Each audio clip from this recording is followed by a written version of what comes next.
नमस्कार, आप देख रहे हैं लोकहित न्यूज चैनल और आज हम आपको बताने जा रहे हैं मीरा भाईंदर शहर से जुड़ी एक और खास खबर। देश में भारतीय जनता पार्टी के नेतृत्व वाली एनडीए सरकार में अब प्रधानमंत्री नरेंद्र मोदी जी ने तीसरी बार शपथ ली है और इसी का उत्साह भारतीय जनता पार्टी के सभी कार्यकर्ता और पदाधिकारियों में देखने को मिल रहा है। इसी प्रकार से मीरा भाईंदर शहर में भी पूर्व विधायक नरेंद्र मेहता के मार्गदर्शन में यहाँ पर जिलाध्यक्ष किशोर शर्मा ने एक कार्यक्रम रखा गया था, जिसमें ये खुशियां मनाई जा रही थी, ढोल नगाड़े बजाए जा रहे थे, मिठाइयां बांटी गई, पटाखे फोड़े गए। तो कार्यकर्ताओं में एक उत्साह देखने को मिला भाजपा के। इस अवसर पर हमने पूर्व विधायक नरेंद्र मेहता जी से बात की और जानना चाहा कि किस प्रकार का कार्यक्रम है और कार्यकर्ताओं में कितना उत्साह है। आइए सुनते हैं क्या कहा उन्होंने इस कार्यक्रम के बारे में। हम सब देशवासी बड़े उत्साहित है। लगातार तीसरी बार शपथ ले रहे मोदी जी देश के प्रधानमंत्री की।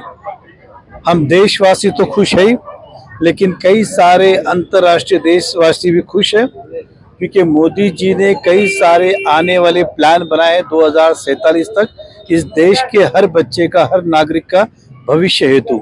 और आज खुशी इस बात की है कि वो प्रधानमंत्री की शपथ लेने के बाद और ज्यादा तेजी से इस देश को विकसित करेंगे, ऐसा हमारा विश्वास है। आने वाले विधानसभा चुनाव को लेकर कितना उत्साह है कार्यकर्ताओं में? देखिए, ये उत्साहित आप देख रहे हो कि पूरे देश को अगर हम देखें तो राजनीति में अच्छा भारतीय जनता पार्टी ने किया है। केवल 3 राज्य है जिसके अंदर हम चिंतन कर रहे हैं कि क्यों हुआ और उसको सुधारेंगे। और मुझे पूरा विश्वास है कि महाराष्ट्र के अंदर भी फिर से एनडीए की सत्ता आएगी, ये हमारा पूरा विश्वास है। 145 विधानसभा में नरेश मस्के जी को बहुत बड़ी लीड मिली है, इसका क्या कारण है? ये सभी भारतीय जनता पार्टी के कार्यकर्ताओं को श्रेय जाता है कि मीरा भाईंदर का भाजपा का गढ़ ये कोई हिला नहीं पाया। 145 से 41 और कुछ भाग 133,000, मतलब करीबन 75,000 की लीड केवल मीरा भाईंदर से, ये अपने आप में दर्शाता है कि मीरा भाईंदर का जनाधार आज भी कायम है। हमारे अध्यक्ष किशोर शर्मा जी, इनके नेतृत्व हमने नरेश मस्के जी के लिए पूरा प्रयास किया और हमारे सभी कार्यकर्ताओं की मेहनत से हमें सफलता मिली। सर, ऐसी अफवाह सुनने को मिल रही है कि शिंदे गुट के कुछ विधायक जो उद्धव ठाकरे गुट में जा रहे हैं, इसके बारे में आप क्या कहना चाहेंगे? देखिए, मैं मीरा भाईंदर शहर की चिंता करता हूँ। देश की चिंता करने के लिए मोदी जी है, महाराष्ट्र की चिंता करने के लिए देवेंद्र फडणवीस जी है। मैं इतना विश्वास दिला सकता हूँ कि मीरा भाईंदर का भाजपा का जनाधार दिन ब दिन बढ़ते जा रहा है और अगर मीरा भाईंदर का बढ़ रहा है तो स्वाभाविक है कि राज्य का भी बढ़ रहा होगा और देश का भी बढ़ रहा होगा। तो हमारे साथ हैं भारतीय जनता पार्टी के मीरा भाईंदर शहर के जिला अध्यक्ष किशोर शर्मा जी। उनसे जानते हैं कि आज का जो उत्साह देखने को मिल रहा है कार्यकर्ता में किस प्रकार का है।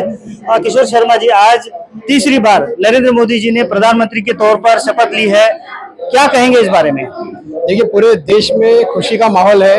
मीरा भाईंदर क्षेत्र में भी, जहाँ पर हमारे जिला है, यहाँ पर भी खुशी का माहौल आप देख सकते हैं कि कितनी भारी संख्या में लोग इस खुशी को मनाने के लिए मोदी जी 3.0 3.0 इसके बारे में बहुत उत्साहित है और पूरे उत्साह के साथ में यहाँ पर इस उत्सव को, एक उत्सव का माहौल है, यहाँ पर इस उत्सव को मना रहे हैं यहाँ पर। लेकिन किशोर शर्मा जी, चुनाव से पहले भारतीय जनता पार्टी ने 400 पार का नारा दिया था, अब की बार 400 पार कहते थे, लेकिन कुछ सीटें कम आई है और अभी आने वाले दिनों में भी विधानसभा के चुनाव है। तो क्या लगता है कि ये चुनाव के जो नतीजे हैं, इसका कितना असर होगा आने वाले विधानसभा के चुनाव पर? देखिए, जनमानस तो भारतीय जनता पार्टी को ही चुनकर लाने के लिए है और भारतीय जनता पार्टी इसने अपने किले को बरकरार रखा है। इस क्षेत्र में कहें या विधानसभा को भी हर लोकसभा का अपना अलग होता है, विधानसभा का अलग होता है और जो स्थानीय जो चुनाव उसका अलग होता है, तो इससे कोई खासा फर्क नहीं पड़ेगा ऐसा मुझे लगता है। आने वाले विधानसभा के चुनाव को लेकर कितनी तैयारी चल रही है आपकी? देखिए, विधानसभा चुनाव को लेकर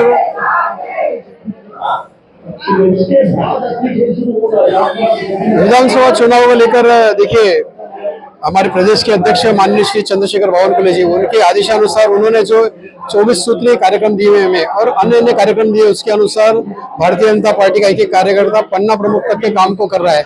आज हम देख सकते हैं कि जो फिलहाल जो हमें लीड मिली हुई है, वो लीड इसी का कारण है कि भारतीय जनता पार्टी का एक कार्यकर्ता बूथ से लेकर पन्ना तक उसने काम किया है। उसी की बदौलत आज भारतीय जनता पार्टी यहाँ पर लीड में है। ऐसा कर हमारा जो उम्मीदवार था लोकसभा का, वो लीड में है, ऐसा कह सकते हैं। लोकसभा को लेकर अब की बार 400 पार का नारा था, विधानसभा को लेकर क्या नारा होगा भारतीय जनता पार्टी का? देखिए विधानसभा में सरकार फिर से बनेगी भारतीय जनता पार्टी की, इतना ही मैं इस समय कह सकता हूँ। बहुत ज्यादा कहना मैं नहीं चाहता हूँ। भारतीय जनता पार्टी करने में विश्वास रखती है और हमारे जो प्रदेश के सर्वोच्च नेता है देवेंद्र फडणवीस जी, उनके नेतृत्व में भारतीय जनता पार्टी फिर से महाराष्ट्र में सरकार बनाएगी। धन्यवाद सर हमसे बात करने के लिए। तो ये थे मीरा भाईंदर शहर के भाजपा के जिला अध्यक्ष किशोर शर्मा जी, और इन्होंने कहा कि आने वाले विधानसभा को लेकर कार्यकर्ताओं में काफी उत्साह है और विधानसभा में भी भारतीय जनता पार्टी की बहुमत से सरकार होगी। लेकिन जिस तरह से लोकसभा में अब की बार 400 पार का नारा था, विधानसभा में क्या नारा होगा इसके बारे में अभी उन्होंने कुछ भी कहने से मना किया और उन्होंने कहा कि भाजपा के जो नेतृत्व की ओर से जो भी कार्यक्रम दिया जाएगा हम उसे तन मन से धन से निभाएंगे। अब देखना होगा कि आने वाले विधानसभा में भाजपा को कितना यहाँ पर सफलता मिल पाती है, ये देखने वाली बात होगी। इस बारे में आगे जो भी अपडेट्स होंगी हम आपको समय समय पर बताते रहेंगे। आप बने रहिए हमारे साथ, देखते रहिए लोकहित न्यूज चैनल। धन्यवाद।